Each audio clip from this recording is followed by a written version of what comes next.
হাঁটু আর কোমর সমান পানিতে বিপর্যস্ত চট্টগ্রামের জনজীবন। হিজড়া খালে বাঁধ দেয়ায় ভোগান্তি। সংসদে প্রধানমন্ত্রীর দুঃখ প্রকাশ।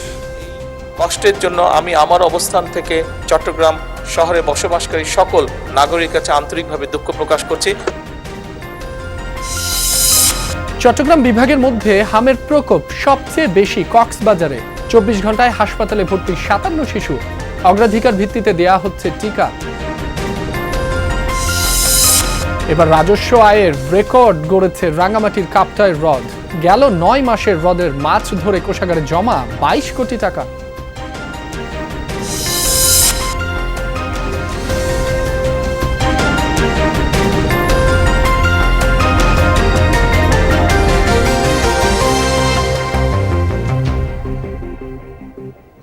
এতক্ষণ শিরোনাম দেখছিলেন, আপনাদের সাথে আছি মাসুম রাব্বি।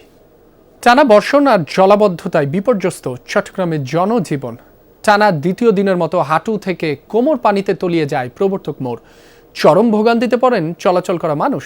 হিজড়া খালে বাঁধ দেয়ায় পানি নিষ্কাশনের পথ বন্ধ হওয়ায় এ সংকট। পরিস্থিতির জন্য প্রকল্প বাস্তবায়নকারী সংস্থা চট্টগ্রাম উন্নয়ন কর্তৃপক্ষকে দায়ী করেন মেয়র। চট্টগ্রামবাসীর ভোগান্তির জন্য সংসদে দুঃখ প্রকাশ করেন প্রধানমন্ত্রী।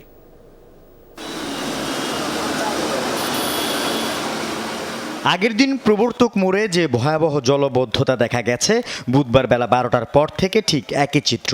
সকাল থেকে কখনো হালকা কখনো ভারী বর্ষণ, সাথে সাগরের জোয়ার যুক্ত হওয়ায় এক পর্যায়ে হাঁটু থেকে কোমর সমান পানিতে তলিয়ে যায় সড়কটি।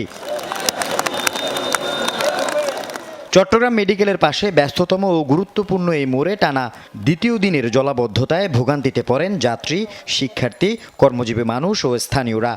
পুরোটা রাস্তায় পানি, গাড়িও যাচ্ছে না, হয়রানি হচ্ছি। এখন কি আর বলবো বলেন, পানি তো পুরো এক কোমর। এখানে পুরো এক কোমর, আমার গাড়ি বন্ধ হয়ে গেছে। কক্সবাজার না যে এখানে আসলে অনেক ভালো হবে, আমি এটা মনে করি। জি, এখানে যে ভিউ টিকটকে ছাড়লেই ভরিও। যান চলাচল বন্ধ হয়ে যায়। 50 থেকে 100 টাকার বিনিময়ে কয়েক মিটারের জলাবদ্ধ পথ পার করে দিতে দেখা যায় রিক্সা চালকদের। 5 মিনিটও পরে না, পানি হয়ে গেছে।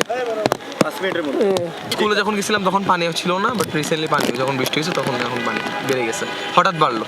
সকালে ছিল না পানি। তাড়াতাড়ি কাহালটা যাতে সংস্কার করা হয়। প্রকল্প বাবদ ইনভেস্ট করা হয়েছে, কিন্তু রেজাল্ট হচ্ছে এটা, বাস্তব রেজাল্ট হচ্ছে এটা। আমরা মনে হয় এখান থেকে পরিত্রাণ পাবো না। আজও দিনভর বর্ষণ মুখর চট্টগ্রাম। দেখা যায়নি সূর্যের মুখ। দিনেই নেমে আসে রাতের অন্ধকার। ছন্দপতন ঘটে স্বাভাবিক জনজীবনে। তবে এদিন প্রবর্তক মোড় ছাড়া নগরীর আর কোথাও জলাবদ্ধতা দেখা যায়নি। জলাবদ্ধতা নিরসনে চলমান মেগা প্রকল্পের আওতায় পাশের হিজড়া খালে বাঁধ দেওয়ার কারণে পানি নিষ্কাশন বাধাপ্রাপ্ত হওয়ায় এ পরিস্থিতি। দীর্ঘদিন কাঁচা রেখে দিচ্ছে, ঠিক মতো করতেছে না, এবং প্রত্যেকটা খালের মধ্যে হলে ওনাকে দিচ্ছে বাঁধ। এই বাঁধের কারণে পানিটা তাকে আটকা পড়ছে। বাঁধটার কারণে হালকা বৃষ্টিতে কি পরিমাণ পানি জমে গেছে রাস্তায় আপনারা দেখতে পাচ্ছেন। সবকিছু বাদ দেওয়া, তো বাঁধের কারণে অবস্থা হয়েছে। বাঁধগুলো ছাড়লে পানি হয়ে যাবে ক্লিয়ার। জলাবদ্ধতা পরিদর্শনে গিয়ে খালটির বাঁধ দ্রুত অপসারণের নির্দেশনা দেন সিটি মেয়র। 2 দিন ধরে এই পরিস্থিতির জন্য প্রকল্প বাস্তবায়নকারী সংস্থা চট্টগ্রাম উন্নয়ন কর্তৃপক্ষকে দায়ী করেন তিনি। 2016 সালে শেখ হাসিনা যে ভুল করে গেছে, সিটি কর্পোরেশনকে না দিয়ে নিজের জেদে সে কাজটা উনি চট্টগ্রাম উন্নয়ন কর্তৃপক্ষকে দিয়েছে। চট্টগ্রাম উন্নয়ন কর্তৃপক্ষে কাজ করতে না পারে শেষ পর্যন্ত 34th ব্রিগেড আর্মি ইঞ্জিনিয়ারিং করকে দিয়েছে। এবং আপনারা জানেন 9-6 হয়েছে প্রজেক্ট নিয়ে। 2016 সাল থেকে 19 সাল, 19 সাল থেকে 22 সাল, 22 সাল থেকে 24 সাল, 6,000 কোটি টাকার প্রজেক্ট 12 থেকে 14,000 কোটি টাকাতে গিয়েছে। আমরা কোনো বাধা রাখতে চাই না, তাদেরকে বলে দিয়েছে বাঁধের কারণে পানি উঠছে। এদিকে আজ সংসদ অধিবেশনের 24তম কার্যদিবসে প্রধানমন্ত্রী চট্টগ্রাম শহরে বসবাসকারী সকল নাগরিকের কাছে আন্তরিক দুঃখ প্রকাশ করেন। বলেন, যত দ্রুত সম্ভব চট্টগ্রামের জলাবদ্ধতা থেকে মানুষকে মুক্তি দেওয়ার চেষ্টা করছে সরকার। এরই মধ্যে চট্টগ্রাম সিটি কর্পোরেশনের যে প্রশাসক আছে, ওনার সাথে আমার কথা হয়েছে। উনি এর মধ্যেই চেষ্টা করছেন, কিন্তু এখন তো এটা অনেক বড় একটা ওয়াটার লগ হয়ে গিয়েছে, স্বাভাবিকভাবে একটু সময় লাগবে। এই কষ্টের জন্য আমি আমার অবস্থান থেকে চট্টগ্রাম শহরে বসবাসকারী সকল নাগরিকের কাছে আন্তরিকভাবে দুঃখ প্রকাশ করছি। ধন্যবাদ মাননীয় প্রধানমন্ত্রী। আল আমিন শিকদার, যমুনা নিউজ, চট্টগ্রাম। চট্টগ্রামে জলাবদ্ধতার সবশেষ তথ্য জানাতে সেখান থেকে যুক্ত হচ্ছেন সহকর্মী জোবায়ের রিফাত। রিফাত, এখনো কি বৃষ্টি হচ্ছে?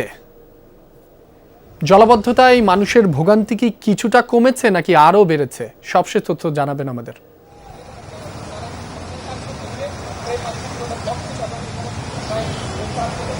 রাব্বি, এখনের যেটি খবরটি কিছুটা স্বস্তির। প্রায় গত 1 ঘন্টা ধরে আমরা কোনো ধরনের বৃষ্টি দেখতে পাচ্ছি না, এবং একটু আগে এই জায়গাটিতে সেনাবাহিনীর 34 ইঞ্জিনিয়ার কনস্ট্রাকশন ব্রিগেডের যিনি প্রকল্প পরিচালক তিনি মূলত এসেছিলেন। তিনি এসে মূলত কথা বলেছেন। তিনি যেমনটি বলেছিলেন যে সেনাবাহিনীর বেশ কয়েকটি টিম এই জায়গায় কাজ করছে, এবং সবচেয়ে উল্লেখযোগ্য যে বিষয়টি পানি অর্থাৎ জলজট হয়ে যাওয়ার যে বিষয়টি আমরা দেখেছি চট্টগ্রামের টানা বৃষ্টিতে, কিন্তু জলজট হয়ে যাওয়ার যে বিষয়টি সেটি আমরা খেয়াল করেছি। ফলত যেটি হয়েছে, পানি জমেছিল, পানি জমে থাকার ফলে কিন্তু কষ্টটি সবচেয়ে বেশি হয়েছিল, এবং এই জায়গায় এসে আমরা যেমনটি দেখছি প্রবর্তকপুরে মানুষ সবচেয়ে বেশি কষ্ট পেয়েছে। তবে সেনাবাহিনীর প্রকল্প পরিচালক যেমনটি বলছিলেন যে তারা কাজ করছেন মূলত এই সংকট নিরসনে, এবং এই ভোগান্তি থেকে মানুষকে কিভাবে উদ্ধার করা যায়, এই ভোগান্তি থেকে কিভাবে মানুষকে একটি সমাধানের পথে নিয়ে যাওয়া যায় তেমনটি তারা আসলে করছেন। এবং সব মিলিয়ে বলা চলে যে সংকট সেটি কিন্তু কেটে আসবে, এবং যেই জলজট সেটিও কিন্তু অনেকখানি কমে আসবে বলে তিনি আশ্বস্ত করেছেন। তার সবচেয়ে বড় কারণ হলো খালগুলোতে যে বাঁধ দিয়ে রিটার্নিং ওয়ালের কাজ করা হচ্ছিল, মূলত সেই বাঁধগুলো এখন খুলে দেওয়া হয়েছে। কাজ মোটামুটি তারা এখন স্থগিত রেখেছে, তেমনটি তারা দাবি করেছেন। এবং চট্টগ্রাম সিটি কর্পোরেশনও খাল পরিষ্কার করার যে কাজ খালে বাঁধ দিয়ে সেটিও কিন্তু তারা অপসারণ করে নিয়েছে, ইতিমধ্যে মেয়র আমাদেরকে দাবি করেছেন। সব মিলিয়ে বলা চলে চট্টগ্রামের যে জলজটের যে জলাবদ্ধতার যে পরিস্থিতি সেটি অনেকখানি স্বস্তির পথে। বৃষ্টিও যেহেতু থেমে গিয়েছে, তাহলে স্বাভাবিকভাবেই কিন্তু বলা যায় যে জলজট বা জলাবদ্ধতার যে সৃষ্টি হবে সেটি কিন্তু তেমন একটি আসলে প্রভাব ফেলবে না। আর জনজীবনেও স্বাভাবিকভাবে স্বস্তির যে ব্যাপারটি সেটি কিন্তু অনেকখানি নেমে এসেছে। আরেকটি বিষয় আপনাকে জানিয়ে রাখি, একটু আগেই আমরা খবর পেলাম চট্টগ্রামের কর্ণফুলীতে কিন্তু এই যে অতিবৃষ্টি, সেই অতিবৃষ্টির ফলে দেয়াল চাপাই এক নারী নিহত হয়েছে। সেই খবরও আমরা একটু পরে বিস্তারিতভাবে যমুনার দর্শকদের উদ্দেশ্যে জানিয়ে দিতে পারবো। এবং সর্বশেষ জলাবদ্ধতার খবর কিন্তু বেশ স্বস্তির দিকে বলা যায়। রাব্বি। রিফাত, আপনাকে ধন্যবাদ। এবার খাগড়াছড়ির আবহাওয়া পরিস্থিতি সম্পর্কে জানাতে সেখান থেকে যুক্ত হচ্ছেন সহকর্মী শাহরিয়ার ইউনুস। শাহরিয়ার, সকাল থেকে খাগড়াছড়িতে আবহাওয়া কেমন দেখছেন, সার্বিক পরিস্থিতি জানাবেন আমাদের।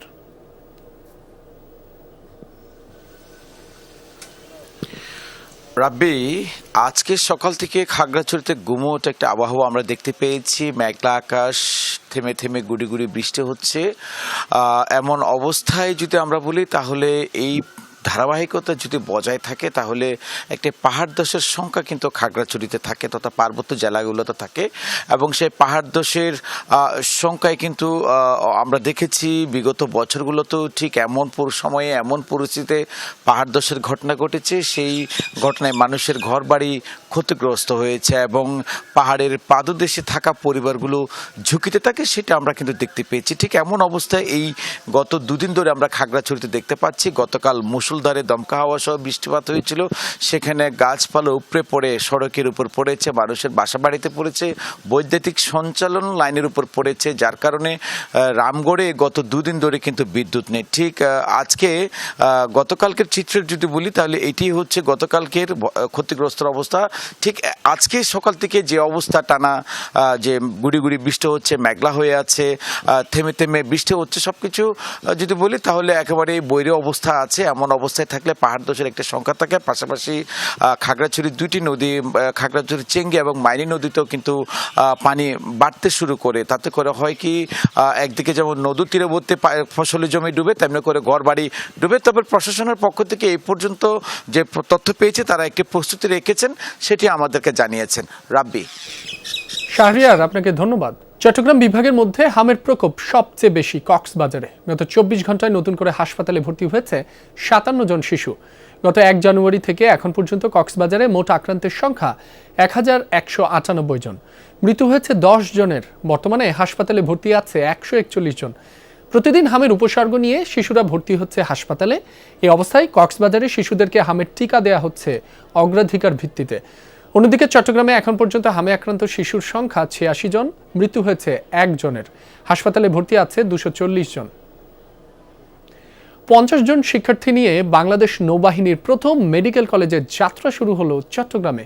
উদ্বোধন করে নৌবাহিনী প্রধান অ্যাডমিরাল এম নাজমুল হাসান বলেন, স্বাস্থ্য খাতে গুরুত্বপূর্ণ সংযোজন। এতে সশস্ত্র বাহিনীর চিকিৎসা সক্ষমতা বৃদ্ধির পাশাপাশি জনগণের উন্নত স্বাস্থ্যসেবা নিশ্চিত হবে। জনগণের সেবায় আত্মনিয়োগে নৌবাহিনীর সদস্যরা বদ্ধপরিকর বলেও মন্তব্য করেন নৌবাহিনী প্রধান। চলতি শিক্ষাবর্ষে 50 জন বেসামরিক শিক্ষার্থীর অংশগ্রহণে 5 বছর মেয়াদী চিকিৎসা শিক্ষা কার্যক্রমের যাত্রা শুরু হয়েছে নেভি মেডিকেল কলেজের। চট্টগ্রামে বানৌজা ঈশা খান সংলগ্ন বন্দরটিলা এলাকায় নবনির্মিত এই মেডিকেল কলেজের আনুষ্ঠানিক উদ্বোধন করেন নৌবাহিনী প্রধান অ্যাডমিরাল এম নাজমুল হাসান। উদ্বোধনী অনুষ্ঠানে তিনি বলেন, চট্টগ্রামের দক্ষিণাঞ্চলে আধুনিক চিকিৎসা বিষয়ক শিক্ষা, গবেষণা ও প্রশিক্ষণের সমন্বয়ে প্রতিষ্ঠিত এই মেডিকেল কলেজ স্বাস্থ্য খাতে গুরুত্বপূর্ণ সংযোজন। দক্ষ, নৈতিক ও পেশাদার চিকিৎসক তৈরির মাধ্যমে এটি সশস্ত্র বাহিনীর চিকিৎসা সক্ষমতা বৃদ্ধি করবে এবং জনগণের জন্য উন্নত স্বাস্থ্যসেবা নিশ্চিত করতে সহায়ক হবে। সমুদ্র সীমা রক্ষার পাশাপাশি দুর্যোগ মোকাবেলা, মানবিক সহায়তা এবং বিশেষায়িত চিকিৎসা সেবা প্রদানের মাধ্যমে নৌবাহিনী দেশ গড়ার ক্ষেত্রে তার দৃপ্ত স্বাক্ষর রেখে চলেছে। সেই পথচলারই এক তাৎপর্যপূর্ণ মাইলফলক হল নেভি মেডিকেল কলেজ চট্টগ্রাম।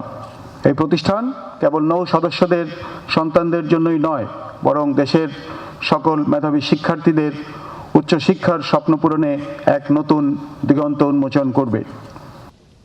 সরকারের নির্দেশনায় নৌবাহিনীর সদস্যরা জনগণের সেবায় আত্মনিয়োগ এবং উন্নয়ন কর্মকাণ্ডে নিয়োজিত রাখতে বদ্ধপরিকর বলে মন্তব্য করেন নৌবাহিনী প্রধান।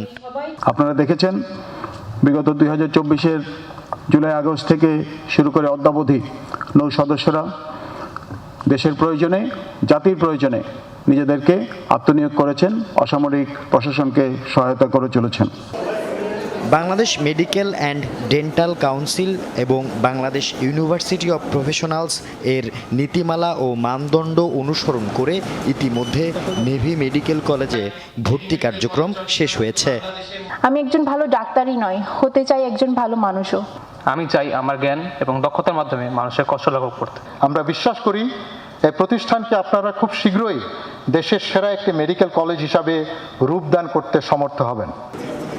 আল আমিন শিকদার, যমুনা নিউজ, চট্টগ্রাম। রাজস্ব আয়ের রেকর্ড গড়েছে রাঙ্গামাটির কাপ্তাই হ্রদ থেকে আহরিত মাছ। গত 9 মাসে হ্রদ থেকে আহরণ করা হয়েছে বিভিন্ন প্রজাতির প্রায় 10,000 মেট্রিক টন মাছ। রাজস্ব আয় হয়েছে প্রায় 22 কোটি টাকা, যা গেল বছরের তুলনায় দ্বিগুণ, বলছে বাংলাদেশ মৎস্য উন্নয়ন কর্পোরেশন BFDC। হ্রদে মাছ আহরণ বন্ধকালীন রাঙ্গামাটি মৎস্য উন্নয়ন অধিদপ্তরের উদ্যোগে এ হ্রদে ছাড়া হয় বিপুল পরিমাণ পোনা মাছ। এসব পোনা বড় হওয়ার পর শুরু হয় মাছ শিকার। বন্ধকালীন সময়ে কাপ্তাই হ্রদে মাছের প্রাকৃতিক ও সুষ্ঠু প্রজনন হয়। 2025-26 অর্থ বছরে কাপ্তাই হ্রদে মাছের আহরণের ওপর সরকারের রাজস্ব খাতে আয় বৃদ্ধি পেয়েছে। তবে 2024-25 অর্থ বছরে কাপ্তাই হ্রদে মাছের আহরণ হয় 9,000 মেট্রিক টন। সে সময় রাজস্ব আয় হয় 18 কোটি 60 লাখ টাকা। তাই বলা হচ্ছে চলতি বছর রাজস্ব আয়ের রেকর্ড গড়েছে কাপ্তাই হ্রদের মাছ।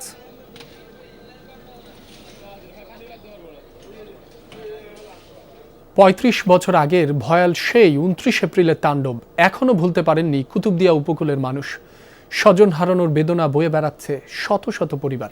টেকসই বেড়িবাঁধ না থাকায় আজও অরক্ষিত উপকূলের এইসব মানুষ দিন কাটে জোয়ার ভাটার সাথে যুদ্ধ করে।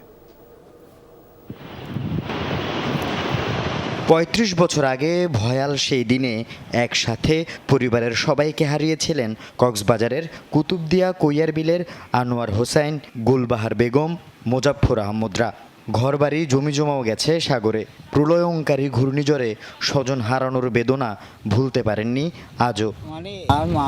মারা গিয়ে বাপ মারা গিয়ে সাঁসা লেড়া গোষ্ঠীর মধ্যে মারা গিয়ে 17 জন মারা গিয়ে। ঘর সালের দিয়েছিল, ঘর সালিয়ে ভাঙিয়ে মানে মেটে চুরি গিয়ে বাইজার গিয়ে দৌড়িন নিয়ে হান্দুন নিয়ে গিয়ে কে নাই ইন তুলু আর যে আর শরীর ফাটে যার এখনও জোয়ার ভাটার সাথে প্রতিনিয়ত যুদ্ধ করে দিন কাটে।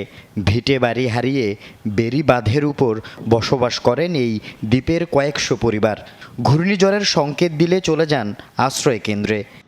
কষ্ট করি গিয়া ঘুরি থাকি আর আবার ওই মানে ঘূর্ণিঝড় হইলে আশ্রয় কেন্দ্র যাই। নলম্বর দলম্বর সামলাম্বর সালাম্বর সিঙ্গিল আর বাইরে থাকি আশ্রয় কেন্দ্র ধরি। 1991 সালের 29 এপ্রিল স্মরণকালের প্রলয়ঙ্কারী সেই ঘূর্ণিঝড়ের তাণ্ডবে শত শত মানুষের প্রাণহানি শুধু নয়, সাগরে বিলীন হয়ে যায় কুতুবদিয়ার একমাত্র দ্বীপ রক্ষা বেড়িবাঁধ। দুর্যোগপূর্ণ এই এলাকার 6 ইউনিয়নে হেলিপ্যাড, পর্যাপ্ত সাইক্লোন শেল্টার ও টেকসই বেড়িবাঁধ নির্মাণে স্থানীয়দের দীর্ঘদিনের দাবিও উপেক্ষিত। পর্যাপ্ত সাইক্লোন সেন্টারের অভাব আছে এবং যেই সাইক্লোন সেন্টারগুলো আছে এগুলো অরক্ষিত, এগুলোর কোনো পর্যাপ্ত রক্ষণাবেক্ষণ নাই। অন্তপক্ষে একটা ইউনিয়ন একটা হেলিপ্যাড করা প্রচুর ব্যাপার না সরকারের জন্য। এটা বেড়িবাঁধের একাধিক পয়েন্টে নতুন করে ভাঙন সৃষ্টি হওয়ায় আতঙ্কে উপকূলের মানুষ। এখানে কাজ চলতেছে, কিছু আছে দুই একটা জিও ব্যাগ লাগায় আবার চলে যায়, কিন্তু আমাদের ভয়াবহ এই কুতুবদিয়ার জোয়ারের পানি, পূর্ণিমার জোয়ারের পানি এখানে ঢুকে যাবে এরকম অবস্থায় আছি। পরিকল্পনা মন্ত্রণালয়ে যাবে, পরিকল্পনা মন্ত্রণালয়ে গেলে সেখানে প্রক্রিয়া শেষে হয়তো একনেকে ওটা যদি অনুমোদিত হয় তাহলে প্রায় 40 কিলোমিটার আমাদের সেখানে বেড়িবাঁধ আছে। আল আমিন শিকদার, যমুনা নিউজ। রাঙামাটিতে সপ্তাহব্যাপী জাতীয় পুষ্টি সপ্তাহের সমাপনী ও পুরস্কার বিতরণ অনুষ্ঠান সম্পন্ন হয়েছে। সকালে সিভিল সার্জন কার্যালয়ে এই অনুষ্ঠানের আয়োজন করা হয়। প্রধান অতিথি ছিলেন রাঙামাটি জেলা পরিষদ chairman Kajal Talukdar. Rangamati civil surgeon office ও জনস্বাস্থ্য পুষ্টি প্রতিষ্ঠানের উদ্যোগে আয়োজিত সভায় বক্তারা বলেন, দেশের টেকসই উন্নয়ন নিশ্চিত করতে পুষ্টি খাতে বৈষম্য দূর করা জরুরি। শিশু কিশোর, কিশোরী ও গর্ভবতী নারীদের জন্য সুষম ও পুষ্টিকর খাদ্য নিশ্চিত করা না গেলে সুস্থ জাতি গঠন সম্ভব নয়। এ সময় এ বিষয়ে সচেতনতা বৃদ্ধিতে পরিবার, শিক্ষা প্রতিষ্ঠান ও সংশ্লিষ্ট সকল দফতরকে সমন্বিতভাবে কাজ করার আহ্বান জানান বক্তারা। দর্শক, এই ছিল আজকের চট্টগ্রামের এখনকার আয়োজনে। এতক্ষণ যারা সাথে ছিলেন সবাইকে ধন্যবাদ।